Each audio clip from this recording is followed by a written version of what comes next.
Assalamualaikum. Welcome to light of knowledge. Biology part 1 lecture number 3 discuss करेंगे और topic होगा levels of biological organisation. Discuss करते हैं। Hundreds of chemical reactions are involved in maintaining a life of simplest organism. एक सबसे simple organism, उसकी life को maintain करने के लिए भी हंड्रेड्स ऑफ रिएक्शन इन्वॉल्व होते हैं उसमें।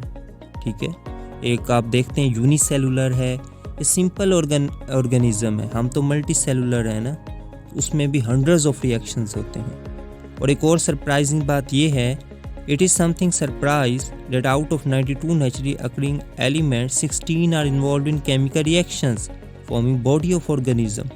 पूरी बॉडी ऑर्गेनिज्म की, उसमें जो सारे केमिकल रिएक्शंस इन्वॉल्व होते हैं, 92 एलिमेंट्स में से 16 एलिमेंट्स उन केमिकल रिएक्शन का हिस्सा है। बायो एलिमेंट्स क्या होता है? 16 and few other elements that occur in particular organism are called bioelements। तो ये याद हो गया डेफिनेशन आपको। ठीक है, अगर पूछें बायोएलिमेंट्स क्या होता है, आपने कहना है 16 and few other, और कुछ चंद और भी एलिमेंट्स हैं, वो क्या होते हैं? वो पर्टिकुलर ऑर्गेनिज्म में पाए जाते हैं, उन्हें हम बायो एलिमेंट्स कहते हैं। ठीक है, और सरप्राइजिंग बात कि इन 16 में से भी सिर्फ 6 एलिमेंट्स जो हैं वो 99% बॉडी मास बनाते हैं। इन 16 में से सिर्फ 6 एलिमेंट्स वो 99% हमारा बॉडी मास बनाते हैं।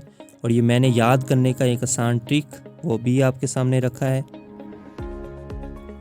इसको आपने याद कैसे करना है? ये वो सारे 6 एलिमेंट्स, ये 6 एलिमेंट्स हैं सारे। ठीक है, इसको याद करने की ट्रिक ये नीचे लिखिए, ओ चैन कैप, ओ चैन कैप, ओ CHN चन, cap CAP, O oxygen, C carbon, H hydrogen, N nitrogen, Ca calcium, P phosphorus. Oxygen इसमें से सबसे ज़्यादा है 65%, कार्बन 18%, हाइड्रोजन 10 है, फिर कम होता है नाइट्रोजन 3, फिर 2 कैल्शियम, क्योंकि कैल्शियम की वैलेंसी भी 2 है, ये इससे याद रख सकते हैं, और फास्फोरस 1%। तो ये सारे मिल के हमारी बॉडी मास का 99% बनाते हैं। और जो दूसरे 10 एलिमेंट्स हैं जो कि बाकी 1% बनाते हैं, वो कैसे याद रखना है? तो ये आसान एक ट्रिक है। ठीक है ना, कराची से कार्ड ना 2 दफ़ा लिखा गया, ना मंगवाओ फिर क्यों मंगवाई जैन ने। याद हो गया? कराची से कार्ड ना मंगवाओ फिर क्यों मंगवाई जैन ने। कराची के और के से होता है, आपको पता है, पोटाशियम, फिर से सल्फ़र, एस कार क्लोरीन, ना Na सोडियम, मंगवाओ मैग्नीशियम, फिर Fe आयरन, क्यों कूपर, मंगवाई मैंगनीज, जैन जिंक ने। ठीक है, तो आगे जिंक के बाद आयोडीन खुद लगा लीजिएगा। अब इसको याद करना है आपने, पोटाशियम 0.35%, याद हो गया ना। उसके बाद सल्फ़र 0.25%, 0.10% कम, फिर क्लोरीन और सोडियम सेम है 0.15, 0.15, फिर magnesium 0.05, iron 0.004%, Cooper, manganese, zinc, iodine and वाले चार जो हैं वो ट्रेस अमाउंट में है, बहुत थोड़े अमाउंट में है। उसके बाद हम बात करते हैं कि बायोमॉलिक्यूल्स जो हैं, इनकी स्पेशल प्रॉपर्टीज़ हैं। ये एलिमेंट्स नॉन लिविंग ऑर्गेनिज्म में भी पाए जाते हैं, लेकिन वहाँ पे इनकी प्रॉपर्टीज़ और हैं। ठीक है, इनकी स्पेशल प्रॉपर्टीज़ हैं जो कि लाइफ की बुनियाद बनती हैं, जो कि लाइफ की बुनियाद के लिए सूटेबल बनती है। मैं इंग्लिश में पढ़ता हूँ ताकि आपके लिए आसानी हो जाए, और ये वर्डिंग कितनी इंपॉर्टेंट होती है ये आपको पता चलेगा बाद में। बुक से आपने ज़रूर रीड करना। The fact that the same 16 elements occur in all organism. Fact तो ये है 16 तमाम ऑर्गेनिज्म में पाए जाते हैं। एंड फैक्ट, और ये भी एक हकीकत है, that their properties differ from those in the non living world. Non living organism में इनकी प्रॉपर्टीज और हैं। Shows that bio elements have special properties which make them appropriate as basis for life. ज़िंदगी की बुनियाद बनाने के लिए इन्हें एप्रोप्रिएट बनाते हैं। ठीक है, इनके अंदर स्पेशल प्रॉपर्टीज़ हैं।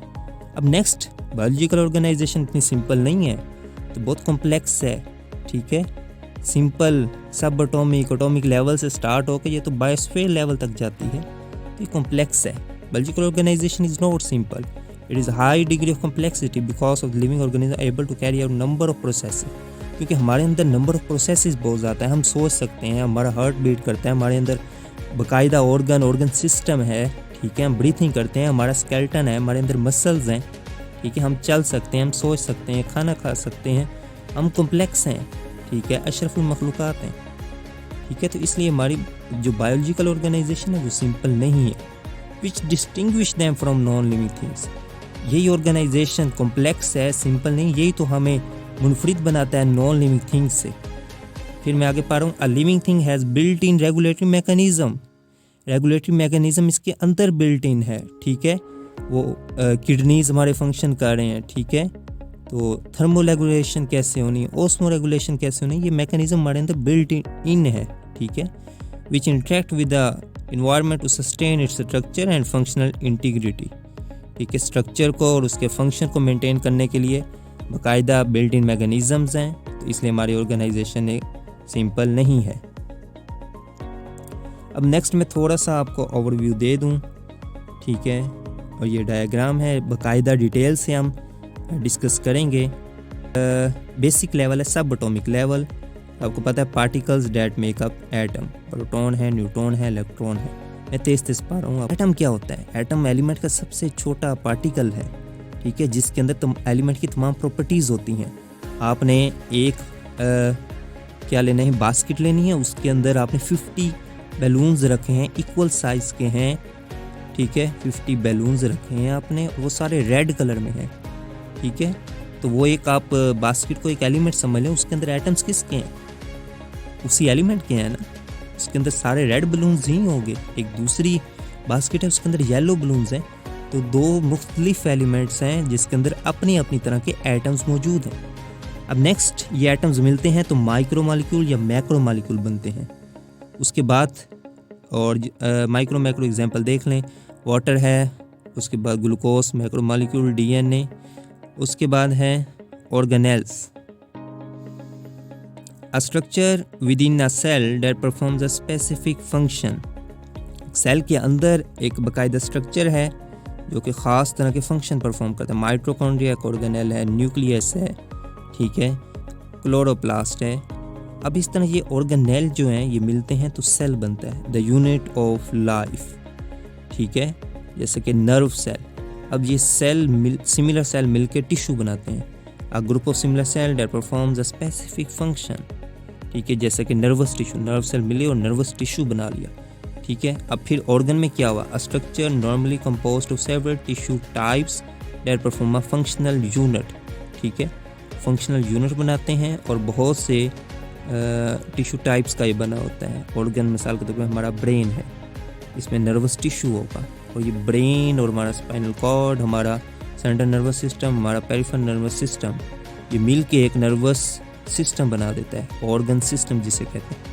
Two or more organs working together in the execution of a specific body function is called organ system. Next हमारा लेवल है मल्टी सेलुलर ऑर्गेनिज्म, जो कि हम खुद हैं।